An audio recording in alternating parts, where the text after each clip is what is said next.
Ashama harka fuune ilmaan Oromoo hundi keessanuu nageenyi keessan iddoo jirtan hundatti isiniif haa eeggamu. Akkuma yaadatamu appii gara garaa sooshaal miidiyaa feesbuukii irratti isin barsiisaa ture.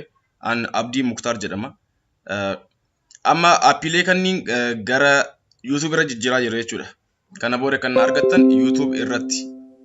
Kanaafuu ilmaan Oromoo hundi keessanuu kanaan dura isinitti argiseen ture YouTube kiyya subscribe godhaa. YouTube kiyya subscribe godhaa yeroo hundaayyuu na hordofaa.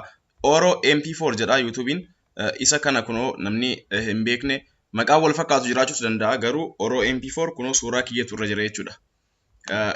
Kanaan na argachuu dandeettan kana booda viidiyoodhaan garagaraa yeroo gad isiniif dhiisu YouTube irratti ta'a kunoo Oro MP4 isa kana san booda kunoo as biratti subscribe kan jedhu kana diimaa yoo ta'e subscribe hin goone jechuudha.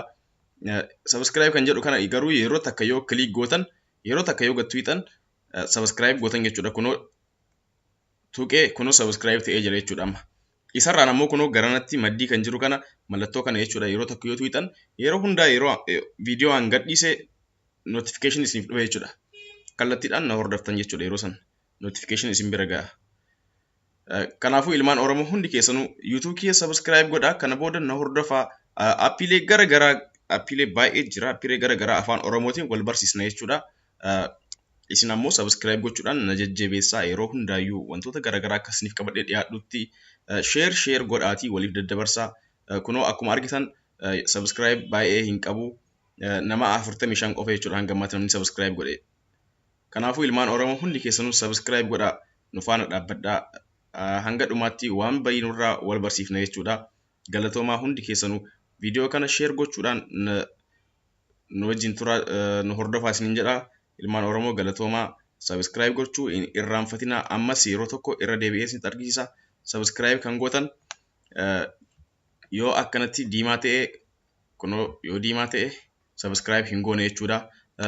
Channel kiyya argachuuf ammoo Oro MP4 kan jedhu YouTube keessan akka seentaniin kunoo akkanatti barreessitan jechuudha. Oro MP4 kunoo Oro MP4 kan jedhu kana akkana barreeffama. San booda kunoo gara jalaatti isiniif dhufa jechuudha. Kunoo suuraa kiyyatu irra jira akkuma argitan isa kana kunoo jechuudha. Subscribe kan jedhus kunoo maddii kanaan jira. Subscribe kan jedhu kana diimaa kana yoo tuqxan diimaan kun hin bada subscribe gootan jechuudha amma. San booda kunoo mallattoo kana tuqxan yeroo hundaayyuu viidiyoon kiyya akka isin bira ga'uuf. Galatoomaa ilmaan Oromoo share godhaa waliif daddabarsaa viidiyoo kana. Kana booda barumsa baay'ee wal barsiifne jedhee abdii qabaa. Isin ammoo subscribe gochuudhaan nu gargaaraa isiniin jedha. Galatoomaa.